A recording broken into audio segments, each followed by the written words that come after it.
Break it down. Break it down. Break it down. Break it down.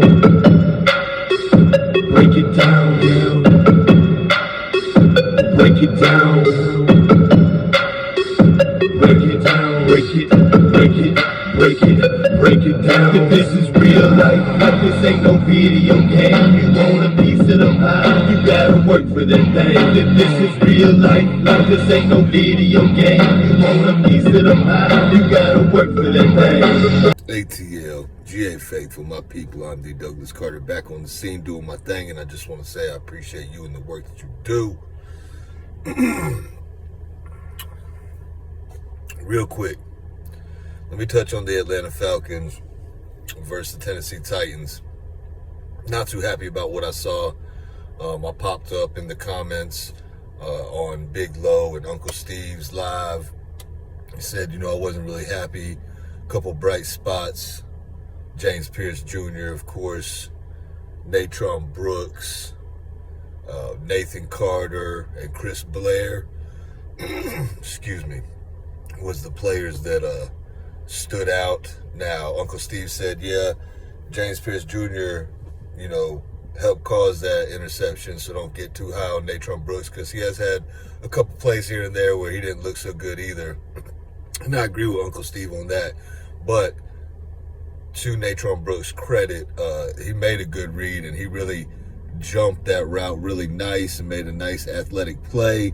Didn't drop the ball like some DBs do, and actually tried to make a good little return on that interception.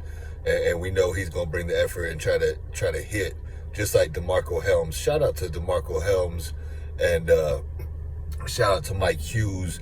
Looks like a couple of the guys on the defense got the red visors going, you know what I'm saying? I like that look. That looks pretty hard. That looks pretty clean. And then Nathan Carter had that good run for the touchdown. That looks nice.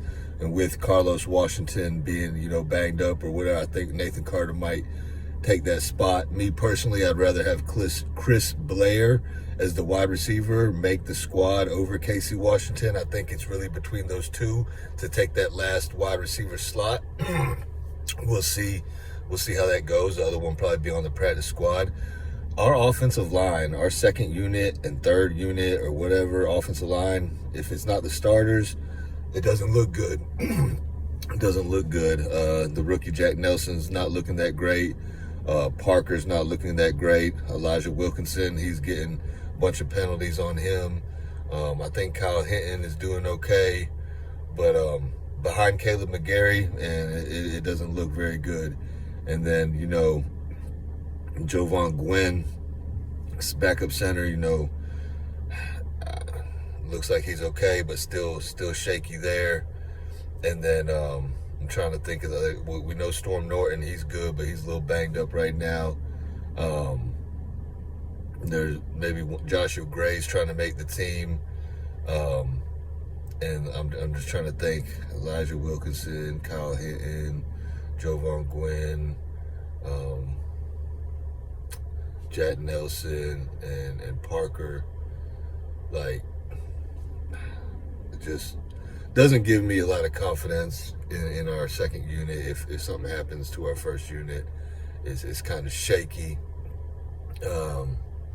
Chris Blair, he continues to make plays, had a nice touchdown. Easton Stick didn't look very good this game at all. I mean, totally telegraphed the interceptions. Raheem Morris looks like still some question marks on his game management. I know our backup quarterback, third string or fourth string, Emory Jones, I think it is. He tried to run for it on 4th and 2. Got stopped, got maybe a little concussed. Should have been a helmet to helmet, should have been a penalty, but it wasn't. Falcons should have won that game, but they didn't, and I hate that theme because it's like a reoccurring theme. Like, you should have, but you didn't, so why aren't you? Our team is better than the Titans. Our second, third, fourth string is better than their second, third, fourth string. Our starters is definitely better. We got a lot of people we're expecting to start. That's kind of getting some action in here. I heard people talking about Braylon Trice made a nice play, maybe a TFL in the backfield, tackle for loss on a run play. I didn't really see him make that much of an impact. Rook, Aroro, looking for him to make some splashes. Didn't really see that. We know Jalen Walker's is kind of starting to be a concern now with the injuries and not getting the reps. AK, Uncle Steve mentioned it too. Big Low mentioned it too. You know, AK's looking good, still looking crisp, still looking fresh coming around the end. I'm sure he's going to do good. You know, we hadn't really seen Leonard Floyd. I expect him to do good.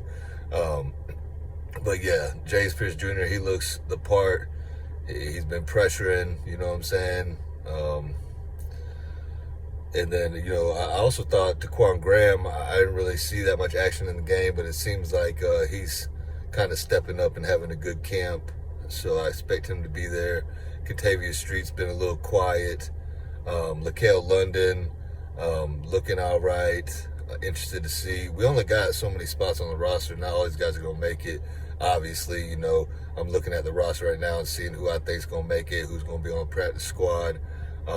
Lenny Craig, the kicker besides Koo, I think Koo will make it, and I think they can keep Craig as like an international player that doesn't count against them. And then I think they can keep Easton Stick as well as that third string quarterback, and I don't know if that'll count against them either. You know, D'Angelo Malone, he showed little flashes here and there. I did see a play that he didn't look too good on, and that's everybody. That's the game of football. You ain't going to make an awesome play every time. You are going to get beat sometimes. I just, you know, I hadn't really seen much Jordan Fuller out there at safety. I don't even know if he has really played any in the preseason. But yeah, that's just my quick assessment on the preseason. So far, not so good. You know, the Detroit Lions game, we did some nice things on defense, a couple good things, and the game got, you know, called because player safety comes first, and I agree with that. And, you know, the Chiefs, I don't think they've won a preseason game. There's a couple good teams that haven't won a preseason game, and there's a couple of bad teams that won all their preseason games. So we know to take this stuff with a grain of salt, but yet still, I feel like, you know, the Tampa Bay Buccaneers, they came out and they dominated the Tennessee Titans. So I know we beat Tampa Bay twice last year in close games, but why are we not dominating the Tennessee Titans like the Tampa Bay Buccaneers are? That's, you know, that kind of gives me a little side eye, a little reason for concern.